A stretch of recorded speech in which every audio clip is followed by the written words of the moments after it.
Ngayong araw, isa na namang murang tattoo ang ibibigay natin sa tropa ng pinsan ko na katrabaho niya na taga Kogyo na nirekomenda tayo na walang design daw kaya ako na daw ang pumili.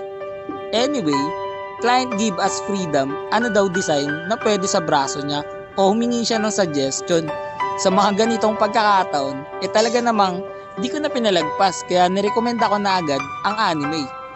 Ito ay Jujutsu Kaisen theme tattoo design.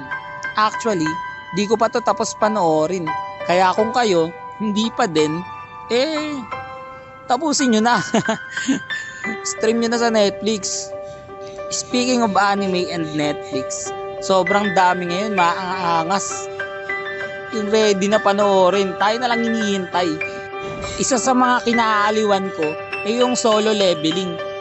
Spoiler alert, isa sa pinakamahina na main character nung umpisa. Pero super OP niya guys. Check nyo, sobrang lupit din ng fight scenes, makalaglag pa nga. Next naman, yung Sakamoto Days. Kwento naman ng retirement ng isang legendary assassin lang naman. Nakaka-curious, di ba? Ano naman kaya ang dahilan bakit siya umalis sa ganong trabaho kung dun siya magaling? Eto pa, Dr. Stone. Oh my God! Isa to sa mga genre na sobrang kakaiba. Pero lagi ko talagang inaabangan no episodes. Bukod kasi sa nag-e-enjoy na ako manood ng anime, ang dami ko pa natututunan dahil sa science knowledge references nito. Ang plot nga pala dito, yung modern world bigla na lang bumalik sa Stone Age dahil sa unknown reason.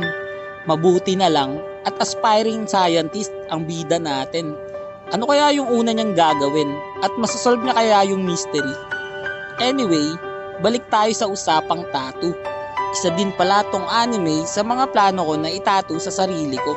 Kaso, sa sobrang daming anime na paborito ko, mapupuno katawan ko nito. Ngayong mga nakalipas na araw, medyo busy nga pala ako sa tattoo at pagpipinta. Kaya di ko po ma-replyan yung mga nagpi-PM na gustong magpa-tattoo. Don't worry guys, I'm doing my best para makapag-respond sa inyong lahat. Kahit medyo late, importante mabigyan ko ng murang tattoo ang lahat ng interesado. Pwede nyo rin pala ako i-text o tawagan sa cellphone number ko 0970-825-0395. Bago matapos tong video, panoorin at alamin natin ang tattoo client review. Boss, ano masasabi mo sa tattoo natin? Tapos na. Napaka-solid, boss. Napakaganda. Murang-murang tattoo lang, boss. You know, rate mo boss, 1 to 10. 1 yung pinakamababa, 10 yung pinakamataas. Anong rate? Anong score mo dyan? 10, boss. You know. Sa presyo, ano masasabi mo? Napakamura, boss, na presyo. Shoutout kayo dyan, boss. You know. Ulit ka pa ba, boss? Opo, boss. Ulit pa ako. You know. Napakaganda, napakasolid. Sa pagaling? Antipolo.